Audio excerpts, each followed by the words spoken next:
하는데요. 내가 참 신앙인인지 아니면 종교인인지 또 우리가 이 새벽에 기도하러 나왔습니다.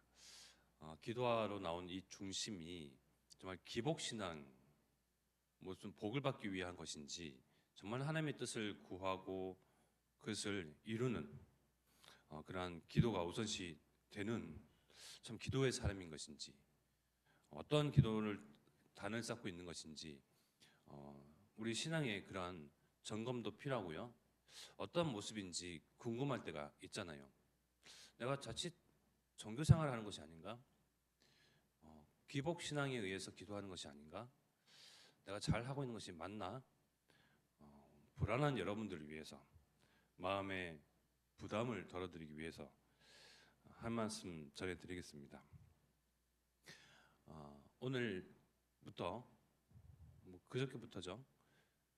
이제 명절이 시작되었습니다. 고향을 떠나고 부모님의 품을 떠난 자식들이 이제 하나 둘 모여들기 시작하죠.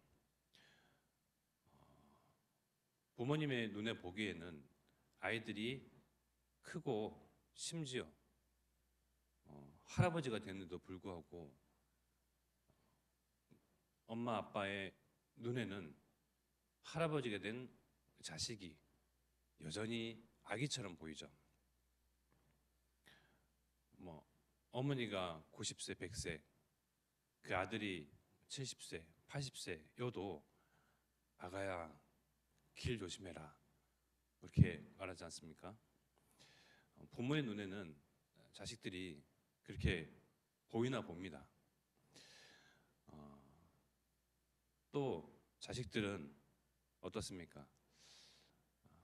아기였을 때 엄마 아빠 품에 안겨 있을 때 마냥 행복하지만은 않잖아요. 무슨 일인가 무슨 이유에선가 자꾸 칭얼댈 때가 있습니다. 엄마 품에 안겨 있고 아빠 품에 안겨 있는데도 불구하고요 계속 칭얼댑니다. 이유를 물어보고 원인을 따져봐도요 도통 모르겠습니다. 계속 울어요. 심기가 불편하신지 어디가 아픈 것인지 뭐가 못마땅한 것인지 울고 떼부리고 떼쓰고 악을 쓸 때가 있죠. 하나님이 우리를 보실 때 과연 지금의 나이에 맞는 장성한 어른처럼 볼 것인가? 오늘 말씀에 보면 너희가 노년에 이르기까지 내가 그리하겠고 백발이 되기까지 내가 너희를 품을 것이라. 내가 지었은즉 내가 업을 것이요 내가 품고 구하여 내리라. 창조주 하나님, 우리의 주인 되신 하나님, 참 아버지 되신 하나님이 우리를 보실 때 아무리 우리의 머리카락이 백발이 되고 쭈글쭈글 노년에 이르는 노인이 되어도요 아가처럼 보이는 거예요. 이 말씀의 흐름들을 보십시오. 우리 강단에 아가야 또 요수루나 하나님 시선에서 볼 때는 늘 품에 안고자 하는 아기처럼 보이는 거예요. 그렇다면 우리가 50이 되고 80이 되고 아무리 백발이 되고 노인이 됐지만요 칭을 내는 거예요. 응답이 되지 않고 무응답이 지속됩니다. 심기가 불편해집니다. 그러면 하나님에 대해서 어떻게 하죠? 떼부리죠. 떼부립니다. 하늘을 향해서 하나님을 향해서 원망하기도 합니다. 그게 무슨 행동이죠? 아기 같은 행동이잖아요. 잘못됐다. 내가 종교인으로서 뭔가 바라는 게 많아가지고 하나님이 무응답하시니 정말 불신앙이 생긴다. 좀 스스로를 보면서요. 나는 여전히 하나님 품에 안겨 있는 아기와 같구나. 그래, 불신앙 생길 때도 있고요. 불순종할 때도 있습니다. 아버지가 미워질 때도 있습니다. 바라는 것이 자꾸 지체되고 이루어지지 않으니요. 하나님이 싫어질 때도 있습니다. 아기들도 마찬가지거든요. 나는 아직 아기와 같은 상태구나. 스스로를 좀 다독여 주십시오. 아이들이 금방 토라지지 않습니까? 저희 아이도 끄떡하면 아빠한테 서운한 게 있으면 오늘 아빠랑 같이 안 자고 엄마랑 잔대요. 엄마한테 서운한 게 있으면 삐질 일도 아니에요.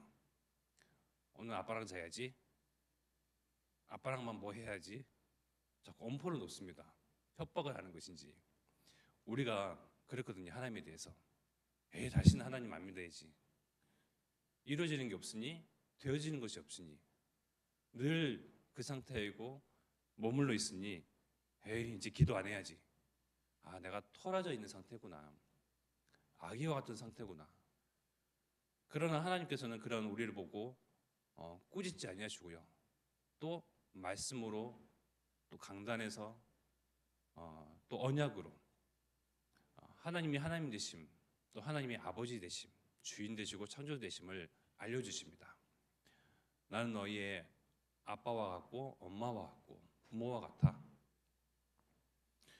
또 하나님께서는 그러한 우리를 또 다독여 주시고 토닥여 주시고 또 안아주시죠. 불평불만하는 아이에게 사탕도 쥐어줍니다. 하나님이 이렇게 우리를 어리고 달래면서요 품고 가시는 거예요. 우리가 인생을 살다가 말미에는 결국 천국에 대한 소망을 가지고 있는 참된 성도라면요, 죽음이 두렵지 않고 또 기대가 되어지고 소망이 되어지면서 또 기쁨이 또 크겠죠. 인생의 말미에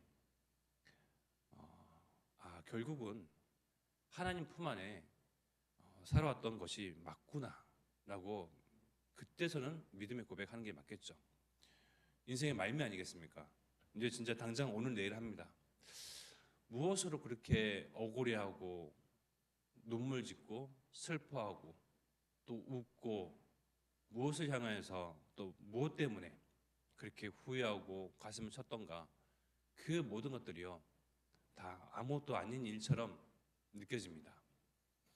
인생의 말미에서는 정말 우리의 광야길 같은 나의 굳은 인생이 하나님 품에 안겨서 지금까지 온 것이 맞았구나라고 그때는 진짜 믿음의 고백을 하겠죠. 근데 그런 믿음의 고백을 지금 젊을 때에 한다면 얼마나 좋을까요? 지금의 인생 가운데서 하나님이 나를 결코 놓치지 아니하시고 광야 같은 인생이지만 사실은 아버지인 하나님께서 우리를 그의 아들을 안는 것 같이, 그의 자녀를 안는 것 같이 안으시사 하나님이 걸어가셨었구나. 하나님이 함께 하시고 또 하나님께서 우리를 달래고 힘주시고 사랑 주시고 또 넉다운되어서 쓰러지면 업으시고 안으시고 품으셔서 가고 계시는구나. 그런 믿음의 고백이 일찍 되면 좋겠죠. 우리 자녀들 가운데서도 유독 투정 부리는 자녀가 있습니다. 또 한편으로는요, 그렇게 부모를 생각하고 효를 다하고자 하는 애쓰는 자녀가 또 있죠. 우리는 많은 수많은 자녀 가운데에 어떤 자녀가 되어야 되겠습니까? 어떤 자녀이고 싶습니까? 네, 투정 부릴 일, 그리고 떼쓸 일, 또 아무것도 아닌데 심통 부릴 일 많이 있지만 아버지의 뜻을 생각합니다. 아버지의 소원이 무엇인가 생각을 합니다. 여쭙고 묻고 또 그 뜻과 소원을 위해서 살고자 하는 효를 다하는 그러한 자녀, 그러한 자녀를 하나님께서는 또한 기뻐하시겠죠. 분명히 아버지, 어머니, 육신의 부모도요 뭔가 갖고 있는 뜻이 있죠. 소원이 있습니다. 하고자 하시는 일이 있거든요. 그런데 아무 힘이 없고 연약해 보이고 여전히 내 눈에는 아가와 같은 그러한 자녀들이 그렇게 그 뜻을 알고 또 위하고 부모를 위해서 애쓴다. 이루어지지 않아도, 이룰 힘이 없어도 얼마나 그 자체가 기뻐 보일까요? 사랑스러워 보일까요? 이뻐 보이겠죠. 하나님은 하나님의 뜻을 스스로 성취해 가십니다. 우리의 지금 살아가는 이러한 현장과 모습 저 반대편에서 하나님은 하나님의 계획을 차곡차곡 착착 진행해 나가십니다. 근데 우리는 효를 다하는 하나님의 백성이요 하나님의 자녀거든요. 또 하나님의 뜻이 무엇인지 소원이 무엇인지 아는 그런 효자 효녀들입니다. 위에서 기도를 하고 뜻을 구하고 그러한 성취를 위해서 우리가 또한 기도의 단을 쌓습니다. 하나님이 하실 터인데 그 마음이 너무나 이뻐 보이고 사랑스러워 보이고 크게 보여서 하나님은 또한 우리에게 힘 주시사 하나님이 이를 성취해야 하는 것처럼 또 하시겠죠. 우리 현장 가운데 우리 만남 속에서 하나님께서 구원하시고자 하는 백성들을 찾는 그 뜻, 우리 현장과 내가 있는 지역과 나와는 무관한 237 나라 5천 종족에 하나님 나라가 서는 것을 하나님은 소원하시고 그 언약을 성취해 가시죠. 그 일에 쓰임 받도록 하나님께서는 우리에게 은혜 주십니다. 우리 교회를 들어서 또 교회 안에 이렇게 교회를 요람이라고 치면요, 이 안에 있는 자녀들을 품고 하나님의 뜻을 이루는 그 일에 하나님은 우리를 인도해 가십니다. 결국은 하나님이 다 이루어 가시는 거거든요. 결국은 언약하시고 말씀하신 하나님이 하나하나 다 성취해 가시는 것입니다. 그러한 큰 영광과 은혜와 기쁨에 우리를 동참시키시는 것이죠. 우리더러 그 일을 하라고 떠밀지 아니하십니다. 전도와 선교, 꼭 세계복음화, 지역복음화 하면서 우리에게 부담 주시는 것이 아니죠. 하나님이 이뤄 가시는데 하나님이 그것을 가장 귀하게 여기시고 한 생명 한 생명 하나님 나라 이렇게 채워가시는 그 여정 속에서 그 일에 우리가 쓰임받는 하나님의 자녀로 하나님의 아기로 우리를 붙드시고 우리에게 힘주시면서 꼭 내가 한 것처럼 자녀가 그 일을 한 것처럼 우리에게 그러한 사랑을 주시죠. 아이인 자녀들이 크게 하는 게 없잖아요. 힘이 없지 않습니까? 그런데 아빠의 짐을 들어드린다고요, 엄마의 그 무거운 짐을 들어드린다고요, 낑낑댑니다 옆에서. 그러면 막 칭찬해 주죠. 그래서 아유, 우리 아이 때문에 이렇게 무거운 거를 어떻게 잘 들 수 있냐고, 덕분에 너무나 가벼웠다고 칭찬하지 않습니까? 그냥 뿌듯해하고 기뻐합니다. 마찬가지죠. 하나님이 우리에게 하시는 일들, 우리가 연약하고 나약하고 또 투정 부리고 가다 보면 힘들다고 업어달라고 그렇게 그게 불신앙, 그러한 불순종, 또 그러한 불신자 상태인 나에게 하나님은 또 힘주시고 언약 주시고 그것을 상기 기억나게 하시고 또 인지하게 하시고 하나님이 다 짊어지고 가시는데 꼭 우리가 그것을 이뤄드린 것처럼 하는 그런 과정 속에서 하나님이 우리에게 주시는 많은 은혜와 또 사랑과 베푸시는 은총, 우리가 그것을 받아 누릴 뿐이고 받아 먹을 뿐이고 그것으로 즐거워할 뿐이죠. 이렇게 좋으신 하나님은 참 좋으신 하나님이십니다. 우리를 끝까지 책임지시고 우리와 동행하시며 여전히 우리 잊지 아니하시고 버리지 아니하시고 고와 같이 내버려 두지 아니하시는 하나님, 이 하나님의 마음, 소원, 뜻 말씀하신 그 언약을 정말 누구보다 알고 또 이해하고 실행하고 준행하는 그런 효자 효녀로 하나님의 마음을 기쁘시게 하는 정말 믿음 가진 그런 한 분 성도로 서기를 축원드리겠습니다. 하나님이 우리를 보면서 얼마나 기뻐하실까요? 하나님의 뜻을 위해서 그렇게 애쓰는 우리를 위해서 그렇게 기도하는 우리를 향하여서요, 얼마나 하나님은 웃음 짓고 계실까요? 많은 사람들 또 많은 인간들이요, 하나님 떠나서 우상 숭배하고 그것이 하나님인 줄 알고 복 달라고 비는 가운데에 하나님을 알 뿐더러 믿을 뿐더러 그 뜻을 구하네요.